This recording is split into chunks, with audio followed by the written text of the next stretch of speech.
Hello po. Nandito na po ako sa street nyo. Okay.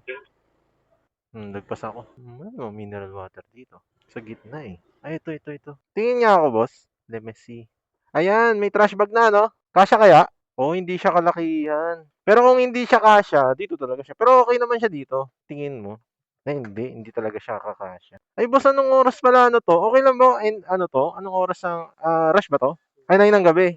Ano lang 'to, malilate ako siguro mga 5:30 estimate ko. Kasi after nung Manila, didiretso ko na 'to. Ito na lang yung gagamitin. May tali ako kasi mahirap. Ang purpose lang talaga nito yan. Ito kasi pinaka-secured niya. Tali ko lang muna, boss. Pasuyo ako. Sige. Ako nang bahala. Thank you, boss. Pumapalag eh. Mahaba ang ating 9 o'clock daw. Huwag lang daw umabot ng 9 p.m. Okay na yun. So, sobrang laki ng allowance na yun. Sa totoo lang. So, tara na. Napagod ako dun. Tara na at puntahan.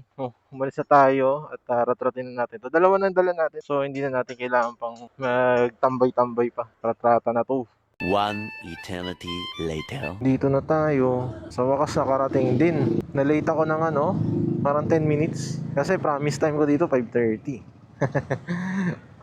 5:30 no. Pero di na masama, di ba? Pwede na yan. Sabi naman ni Bossing hanggang 9 p.m. daw. Pero di naman tayo aabot ng ganong katagal kasi dapat mga 8 nakauwi na tayo. At tinatamad na ako ng pag ganong oras. Ano ko na yan eh, siesta time. Tamang edit na yun. Tsaka relax. Sabi ko walang water station dito, no? Danong water station. Sarap naman. Red Horse. Ay, ito. Water station. Hello po. Nandito na po ako sa water station. Sa tapat. Sa printer. Tumawag ka lang po dyan, may tao sa baba. Sa printer po. Ay, sa water station po, no? Sige po. Sige po. Thank you po. Okay. Tao po. Boss, excuse me, boss. Kay kay Ma'am Ruby. Yung printer.